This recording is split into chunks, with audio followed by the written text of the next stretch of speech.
Hi, my name's Dave. I am in ED3. I'm currently in the Interior Environments Department.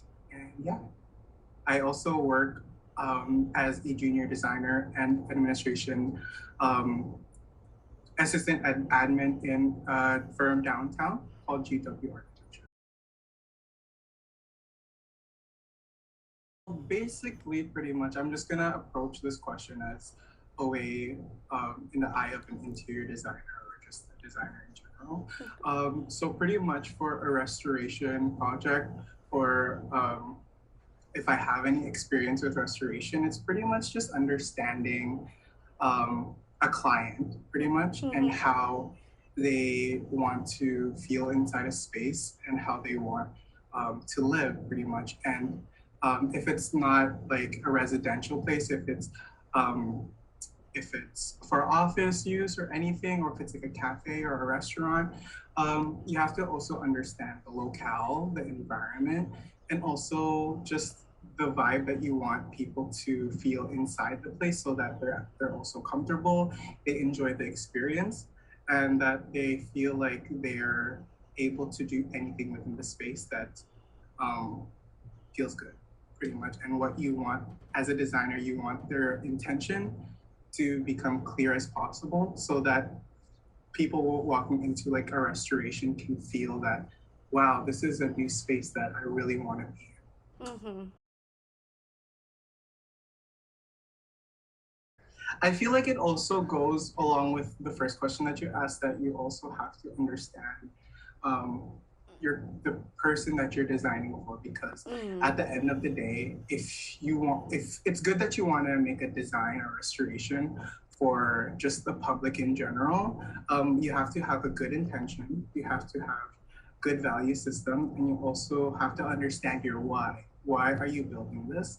And do you enjoy this? And do you think that this will fit the community? Because let's say a structure is restored and it feels like it's not a part of the community, it's not gonna feel like a cohesive neighborhood in a sense. Because for one of my projects in studio for interiors, we had to create we had to redesign a building downtown in Broadway, and we had to look at everything from what was the environment around it, like what was this, what smells were around, what was there graffiti, what kind of nature was around, was there birds, was there rocks, and you have to just understand it as a whole so that you can feel like the restoration that you want to make is fitting.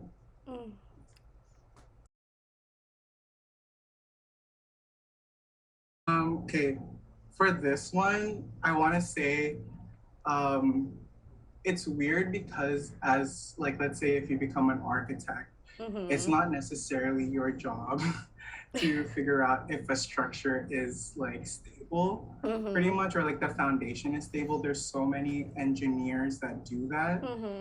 But as an architect, once they've assessed the building and once they've understood what can be made or what can be renovated or hashtag what can be hashtag or what can be restored in the building, it will benefit the whole project itself.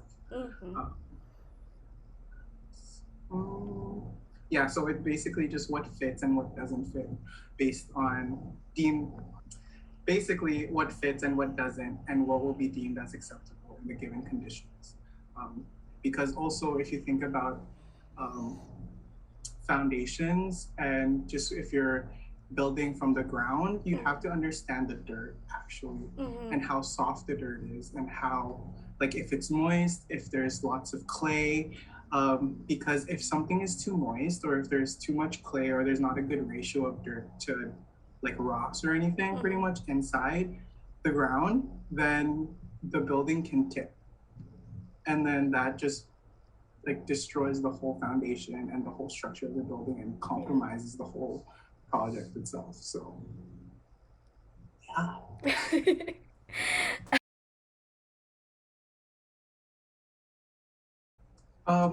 I think it also that depends on the client, on how much their budget is, because you always have to think of budget. When you're restoring a project or a building, there can be lots of problems that when you're like, let's say the building envelope looks completely fine. Everything within the structure looks normal. It's like you can take this wall down, you can take this pole down, but next thing you know, you start breaking everything down. Next thing you know, there's this structural beam in the middle. That can cause lots of problems budget-wise, because they're gonna have to relocate everything, relocate all like the piping, relocate all the walls and where all the beams and stuff like that. And so that's why there's something called a contingency, where there's a budget allowed for any type of problems that may occur during the construction phase of the project.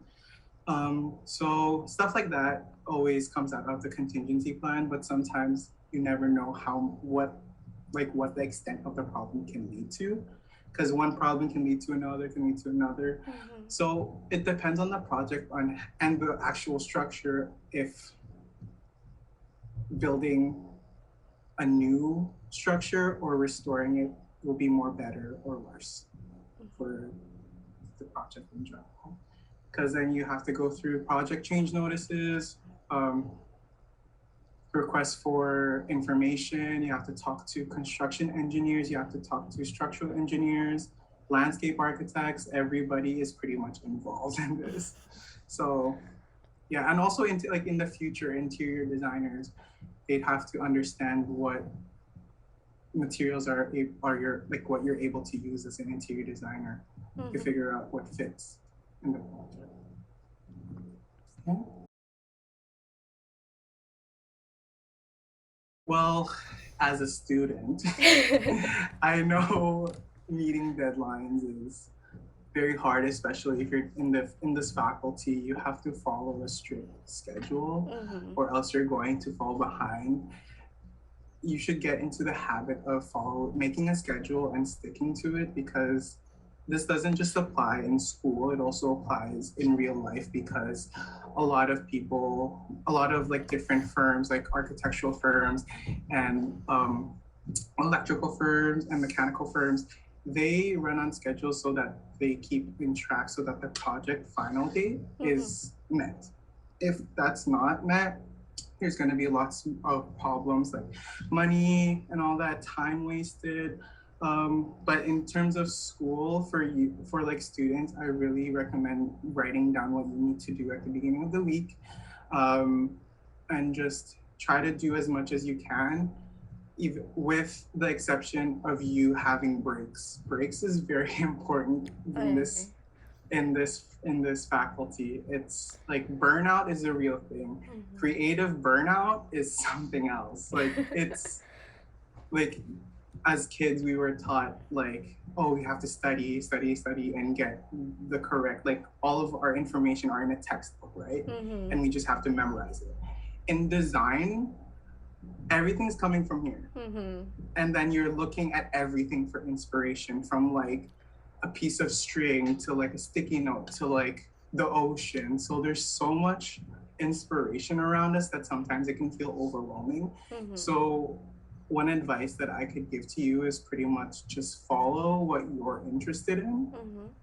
Because if you don't follow what you're interested in, or what you find inspiring, you'll feel like you don't want to do anything. You'll feel like nothing interests you anymore, and that ultimately leads into a burnout. So just find something that you really want to explore, find something that you really like, and go for it. Take breaks and have some time for yourself, because those are the most important things. And family. Yes. Okay? 'Cause once family and friends, I know like, because there's gonna be a lot of deadlines and stuff like that, but deadlines will always be there.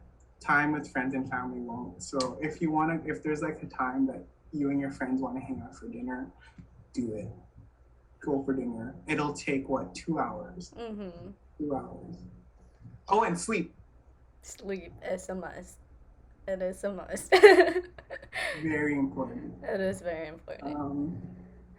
But yeah, You just have to figure out what works for you. Not everyone's schedule is the same. You know, like if something works for one person and like your classmate, it might not work for you.